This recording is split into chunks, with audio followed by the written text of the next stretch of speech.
Hey everybody, how's it going? It's been a little while since we've done a video, but the team and I are getting ready for a pretty big investigation tomorrow night. In fact, one of our biggest yet.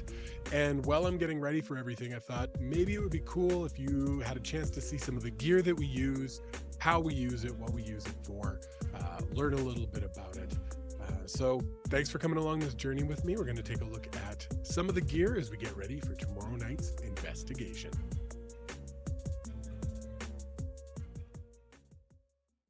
So there's a lot of tools when you go over a paranormal investigation that might help your investigation out. In all honesty, if you're just getting into paranormal investigation, all you really need is a flashlight, to be perfectly honest. Maybe a good camera, your cell phone should do the trick. And then just a willingness to go into places that a lot of other folks might not want to go. But as you get further into your journey, you're probably going to want to pick up some cool toys. And we have a few of those that I'll show off for you today. First and foremost, there's a few things that come with me on every single investigation.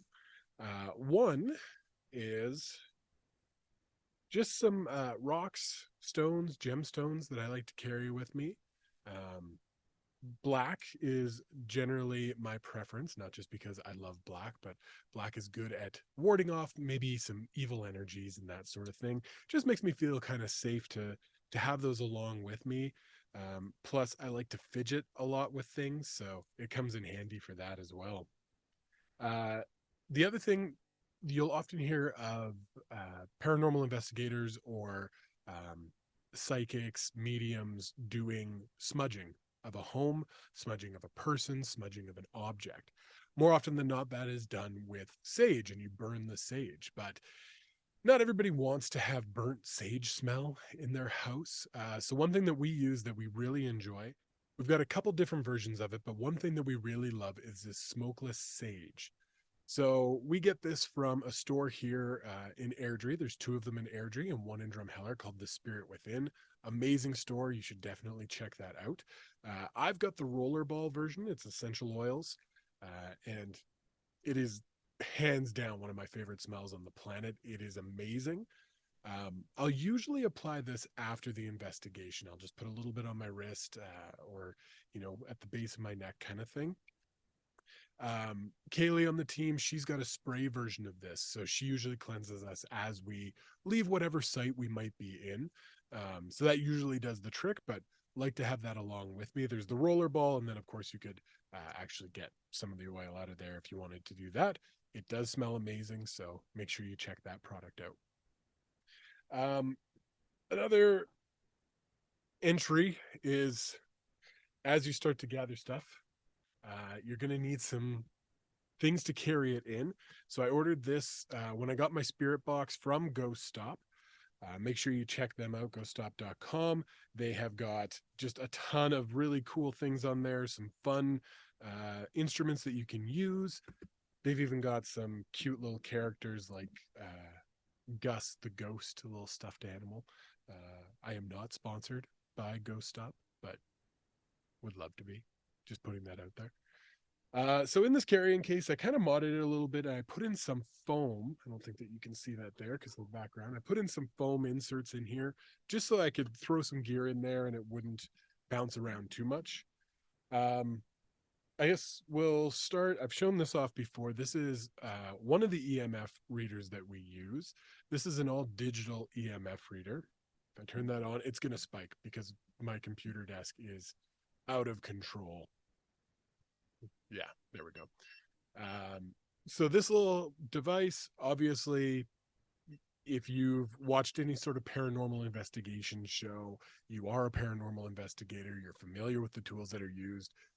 EMFs are generally one of the number one tools. What these theoretically should do is detect anomalies, detect something, a different energy that you may or may not be able to see. You got to be really careful, though, when you're in locations that have power or any sort of electronic interference. That's a big part of what we do is try and cut out any scientific reasoning of why our tools might be doing what they're doing. Um, And then once you've kind of ruled those out, then you start to do a bit of a further investigation using this. We also have a K2 meter, which you might be more familiar with if you watch any of those shows. The K2 is not a digital screen, it simply just has a gauge on it and some LED lights. And that one should do the same thing. It'll obviously spike up to yellow or red. One thing that you can do with those that goes beyond just sort of the EMF is you can use them as a communication tool. If you have a spirit that's interested, you can ask them to, push it up to red for yes, keep it at green for no, put it in yellow for maybe. So just a different way that you can use those tools. But handy to have along the way if you can.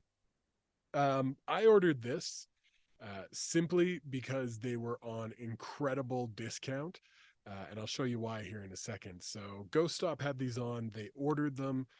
They had them on for like $7. It's a motion sensor. Again, should detect anything anomalous in the area that you're in. Much like the EMF, there's something happening that you didn't create. It's not caused by you. It's not caused by something else. Something has interfered with the equipment. In this case, something would pass by it. So really good if you're on an investigation, if you want to point it, at a doorway, down a hallway, somewhere where there's not a lot of foot traffic. And when you're in that room investigating and it goes off, gives you a clue that maybe something or someone is there with you. So I'll turn this on here. So that's why these were on sale. There is English on here, but it doesn't default to English. Definitely turn that off. It defaults to Chinese on there. So really great if you have some multicultural spirits that you're investigating. I actually enjoy that as sort of a way to kind of alert me to something. And it works. So I don't really care if it's in English or Cantonese or German, whatever it might be, as long as it works. Another popular tool that you'll find amongst most investigators, here I'll hold that there, is a voice recorder. Small little device, very self-explanatory. These are digital voice recorders. This one, the mic is okay on it. Pretty good range in terms of what you can pick up, what you can hear. We do have another version of this recorder, though, that is only activated by sound. So this recorder I'll set up in a room. It will continuously record. It'll record my voice, anybody else's voice, and then in the hope that you might get an EVP or electronic voice phenomena. The ones that are more triggered by sound, I think, are a little bit better to use simply for the fact that it will pick up any sound that maybe you did or didn't hear in the moment. You can rule out voices that you know and key in on sounds or voices that you don't know. The hope again would be that you capture an EVP, you get a yes, no, you get some sort of communication with the spirit or the entity. So another tool in the arsenal.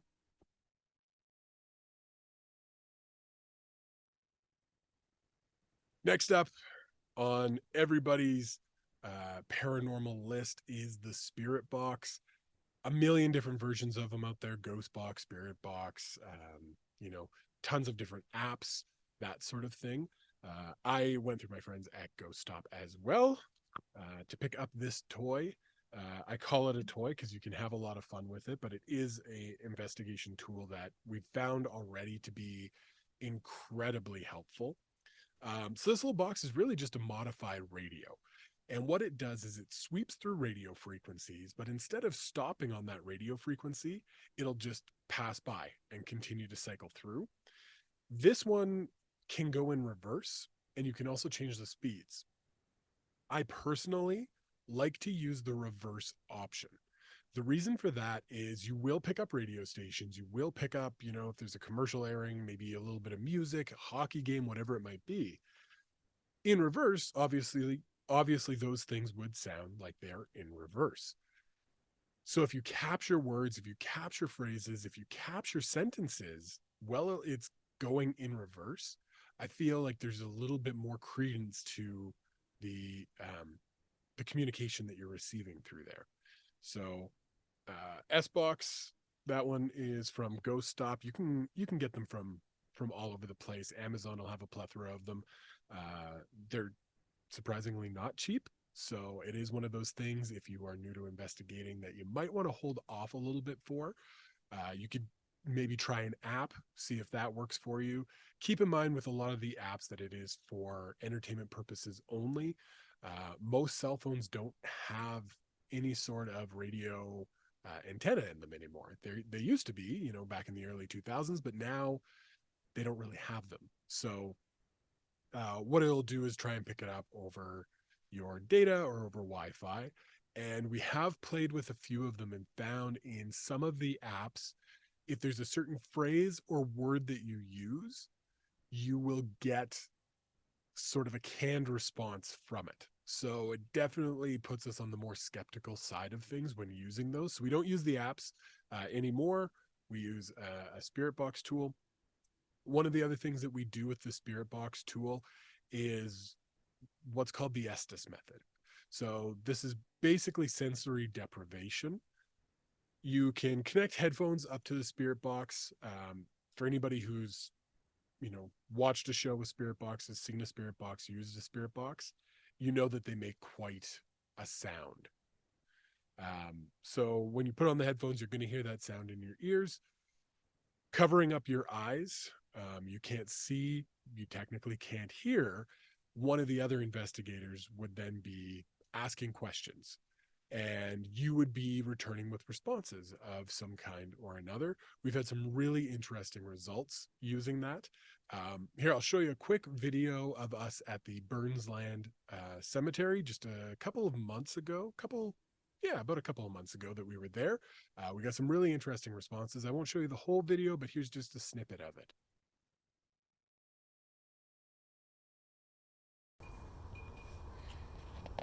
Do you have any messages for us, Anna?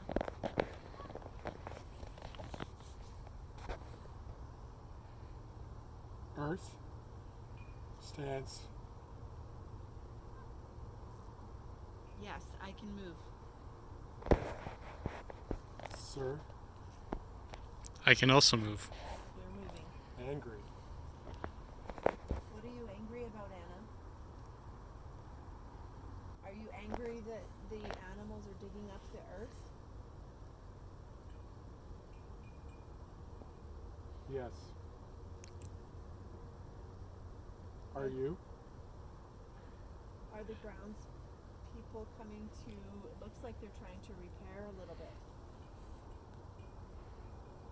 It's beautiful under this tree. We've now been back to Burnsland a second time. Had some really good responses there, some really good activity. The last time that we were there, we had a voice that kept coming up over the Spirit Box, and both Rob and Cam heard that voice. I heard the voice as well. It was a deep voice that kept saying sleep. We were there later than in the video that I showed you, so that could have played a part into it, but we definitely felt like there was an energy there that maybe didn't necessarily want us there as much. And now that the cold weather's here, we're kind of staying away from cemeteries a little bit. We're all sort of fair weather investigators, so we're going to try and move our investigations indoors during the colder months, and then we'll be back at the cemeteries in the new year. Currently just charging up a GoPro. The library is amazing. They have a store, a cache of GoPros there that I've been able to use a couple of times now. So I'm charging that up. We'll take that with us tomorrow night. I'll use that in tandem with my cell phone to capture some video. Now, I haven't had to use them very often, but I always keep some gloves with me in my case. The reason I take gloves with me is sort of twofold. The first part of it being sort of paranormal in and of itself is if there's an object or something that maybe I don't want to touch, don't want to bring anything home with me, Having the gloves gives that extra barrier of protection. I've also got some masks in my bag and that sort of thing. The other part of it is sometimes you're going to get into areas where you have to do a little bit of climbing, crawling, moving, whatever it might be. So you want to keep your hands safe. So always a good idea to have those in your bag with you when you go out for an investigation. Not not imperative to the paranormal process itself. Just keep your hands safe. The nefarious cat balls. So in just about every video, we've had a cat ball in it and had zero success. So I'm going to take them again tomorrow night. We're going to try them out in a bit of a different locale, bit of a different setting. The idea behind these cat balls, so once it stops flashing here, is obviously it's a cat toy, but there is a motion component to it. So much like the motion sensor and the EMF, this should detect anything around it causing motion that you may not be able to see. So it would go off like that. It flashes for about 5 seconds. If you're in a dark location down a hallway, you could roll one of these, you could put it in a room, what have you. You again could use it for communication. Yes, no, maybe. And in theory, it should work. Haven't found a lot of cat spirits though that want to play along, so I keep them with me. Don't really use them very often these days. I mentioned earlier, one thing that you want to have when you go out on paranormal investigation is a trusty flashlight to come along with you. I really love this flashlight because it's telescoping, so I can actually point with a degree of accuracy to something that I want to look at, something that I want to film, something that maybe I saw, or when I push it back, it works as a really good flashlight. It's small enough to just toss in the pocket, easy enough to take. Now, the one thing about this and most flashlights is that they're push button flashlights. Very difficult nowadays to find the twist style flashlights, but we do have some in our arsenal. And besides the spirit box, I'd say that those are probably the best tool that we have. It seems to be popular for communications. You know, we started doing that at the Johnston House. We've done that in all of our cemetery investigations. You know, we've tried them out privately, not on camera, and had some success there. We've ruled out a lot of scientific things that could be going against it. You know, for instance, so the idea behind it is you twist the flashlight to a point that it's not on and it's not off. It would take very little manipulation to turn it one way or the other. So if there's a spirit nearby who is able to communicate that way, you'll see the light come on. You can ask them to turn it off. You can use it for yes, no responses. So we've placed it on, you know, surfaces, on beds, on, you know, things that might move and shift very easily. And we've seen if the same sort of thing would happen, because you want to assume that if you put it up on a shelf or on a tombstone and it goes off, that it's not because it's rolling around or moving a little bit. We've done those tests privately. We can't get the same result. So far, the flashlight is one of the things that we trust the most out of a lot of our tools. So this one isn't a twist flashlight. We do have twist flashlights, but just get a good flashlight, bring it along with you. You don't need one of those massive flashlights that you could also double as a bludgeoning device. Just a small flashlight to take along with you. Maybe a couple small flashlights to take along with you. What else is in here? I always keep a spare, you know, rechargeable battery with me.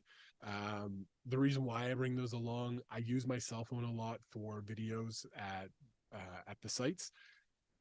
When you're recording videos straight for an hour, 2 hours, 3 hours, you drain your battery pretty quick. So it's nice to have one or two of these along with you. Not to mention the spirit box works off of a charger. A lot of other tools that we have do as well. The GoPro does as well. So having this along, even if you don't use it, is just sort of a nice peace of mind. Spirits also use energy in their communication. So anytime a flashlight is twisted and EMF goes off, EVP comes through, there's energy that's being drawn in order to make that communication. So batteries are very important, any way, shape, or form, whether it's a rechargeable battery, whether you've got, you know, a bag of batteries that you take along with you. All your devices are going to use batteries of some kind. And it is highly likely that the charge in your cell phone, the charge in your GoPro, it will drain a lot quicker when you're doing an investigation than it would if you were just trying it out at home or hanging out with friends. So, good thing to keep in mind. Always have some batteries with you and on you. So, a couple of months ago, I realized when I was out doing investigations that I had something in every pocket. You know, I'd have my recorder, I'd have a flashlight, I'd have a camera tripod. I like to use this pistol grip for the GoPro or my cell phone. And I was constantly just digging through pockets trying to find what I needed to at that particular moment. So as dorky as this may seem, and as much as it might be like a Batman utility belt, I did get this utility belt. Wear it around your waist. You could wear it as a sash if you wanted to. I have found it incredibly handy because there's a spot for my flashlight, there's a spot for my gloves. I can keep my gemstones with me. I can put my recorder in there. I can hang the spirit box off of here. There's a lot of things that I can do with this. There was even a pistol holder that was on here, and I toyed around with the idea of keeping my pistol grip in there, but I felt like when we're out doing public investigations at a cemetery or what have you, don't really want to give the impression that I'm carrying a gun, so I took that off of there because not a fun thing to have. So still tons of pockets, lots of availability, so that's something I've really enjoyed having, along with a good backpack. Because of all the gear that I have, I'm going to be transferring over to a new backpack, a hiking backpack, for upcoming investigations, simply for the fact that I've got so much stuff. So I will be doing that now that everything's out here. I'm going to get it all charged and pack it up. So that is some of the gear that we use. We do have a REM pod that's on the way. If you're familiar with the technology behind a REM pod, similar to the EMF, it's a small device that you would set up in a room, on a shelf, on a bed, wherever, with an antenna. As a spirit or any figure would approach it, there would be a light that goes off. So we might have a chance to play with that on our upcoming investigation. Let me know. You know, you can email us, paranormalfrequencies.rprs@gmail.com. If you have any questions, if you are interested in paranormal investigations, if you yourself feel like maybe there is a haunted location that you live in, that you work in, that you know of, that you would like to have investigated, we'd be happy to do that. And you can check out our brand new website at paranormalfrequencies.ca. There's also a contact form on there, a little bio about the team, and we'll update it with upcoming events, videos, that sort of thing. So make sure you check it out. Thanks for swinging by today and watching this video. I hope that you enjoyed it and it kind of gets your mind thinking about what you could use in your investigations or what we're using in our investigations. We should have video of our new investigation up soon, so make sure you're following us on YouTube for that. Bye.